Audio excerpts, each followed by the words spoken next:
Penguin Random House Audio presents Till the End by CC Sabathia with Chris Smith.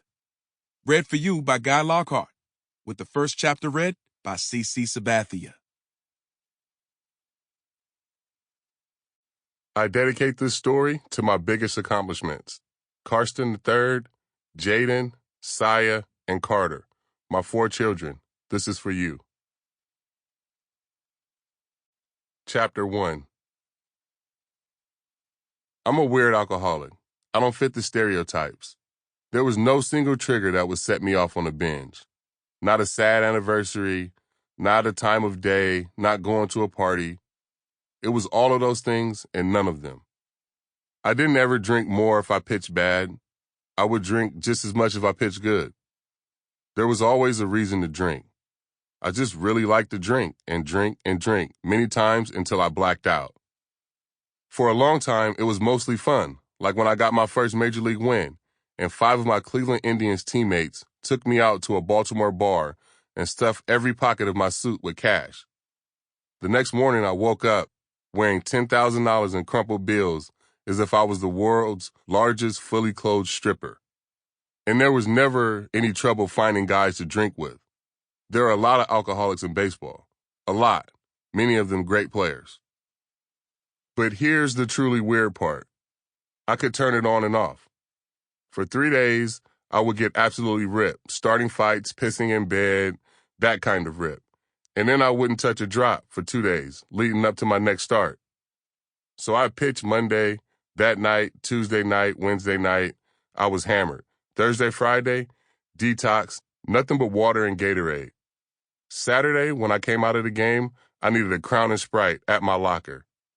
From the last pitch I threw, the cycle started all over again. I was a disciplined drunk for 15 years, so good at timing my benders that I won a Cy Young Award, a World Championship, and been paid more than $260 million. My career numbers looked as if they might someday get me a shot at being elected to baseball's Hall of Fame. And maybe what meant the most of all to me was that my teammates in Cleveland, in Milwaukee, in New York, regularly said that they loved having me on their side and looked to me as a leader in the clubhouse. It was as if my arm wasn't connected to the rest of my body. No, not just to the rest of my body, to the rest of my life.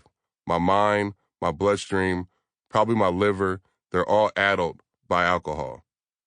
My left arm, the one that carried me from the streets of Vallejo, California to the mound at Yankee Stadium, that helped me hoist a World Series trophy, that built a secure life for my wife and our 4 kids. That arm somehow stayed untainted. Yeah, over the years, it required ice and heat and surgeons and rehab, but those were tune-ups. My arm endured. It lifted me from being broke to being rich and famous. It lifted 3 teams to greatness. My baseball head got wiser, and it made my arm clever and adaptable, but that was my baseball head. As my arm got treated and pampered so it could continue to be an asset to billion-dollar corporations and to my family, the rest of me was increasingly a mess. Sure, I was getting old in major league terms, but that wasn't the main thing dragging me down. Mistreating everything that wasn't my left arm was putting my gift at greater risk than any elbow injury. I had to find a way to reconcile my physical talent with the weirdness and weakness and rage and love inside to lift myself, all of myself this time. So here I was, standing in a damp cinder block storage room under Camden Yards, the home of the Baltimore Orioles, wearing my Yankees t-shirt, my gray uniform pants at 10 o'clock on a Sunday morning, searching for another bottle of Hennessy. Ever since I got to the ballpark, I had been going back and forth from the clubhouse to the storage room, pouring myself drinks. In half an hour, I was scheduled to throw a bullpen, my workout between starts, and I was so blasted I couldn't walk straight. I had come back from 3 surgeries and fought through hundreds of hangovers. The one thing I could always do is throw when I was supposed to throw. But now the room was spinning. There was no way I could take the ball and throw it without embarrassing myself. Man, what am I doing? This drinking spree hadn't started for reasons you might expect. 3 days earlier, on Thursday night, I had gotten the start with a whole lot on the line, after a tough regular season. The team had been in first place or close to it in the American League East for most of the season. In early August, we stretched our lead to 6 games and had visions of winning another World Series title after a 6-year drought. I know 6 years between championships doesn't sound like a long time if you're a fan of the Cubs, the Mariners, or a whole bunch of other teams. But in the Bronx, 6 years is an eternity. Worse, we hadn't even made the playoffs in 2 years. In 2015, for the first time in 2 decades, we were playing without Derek Jeter, the all-time great shortstop and Yankees icon who had retired at the end of the previous season. But we still had Carlos Beltran, Brian McCann, and Alex Rodriguez and Masahiro Tanaka. We felt like we had a real shot. Then in late August, we started to fade. In September, the slide accelerated. Mark Teixeira, our first baseman and one of our best power hitters, fouled a ball off his shin, and somehow it never healed. Our best starting pitcher, Nathan Eovaldi, went down with a sore elbow. Suddenly, we were scratching for just a wild-card playoff spot. Until that point, I hadn't done much to help the Yankees' cause. I was 0-5 before getting my first win in mid-May. My right knee, the one that absorbed my 300 pounds every time I threw a pitch, had been deteriorating for years, and now it was down to bone on bone. In 2014, I made only 8 starts, the last of them on May 10th, before shutting it down completely in early July and getting arthroscopic surgery to try to patch my knee back together, at least temporarily. It was looking like a sure thing that I would need knee replacement when my playing career ended. I spent 9 months rebuilding enough strength in that knee to play, and in 2015, with an addition of a big, bulky brace, I managed to survive and pitch until late August. Then the end seemed to be coming up fast again. The knee pain got so severe it felt like somebody was driving a railroad spike into my leg over and over again. I had gone on the disabled list for 2 weeks, but cortisone is an amazing drug. And on October 1st, I was back on the mound in the Bronx facing the Boston Red Sox, who are having a terrible year but were still our classic rivals. A win would clinch a playoff spot.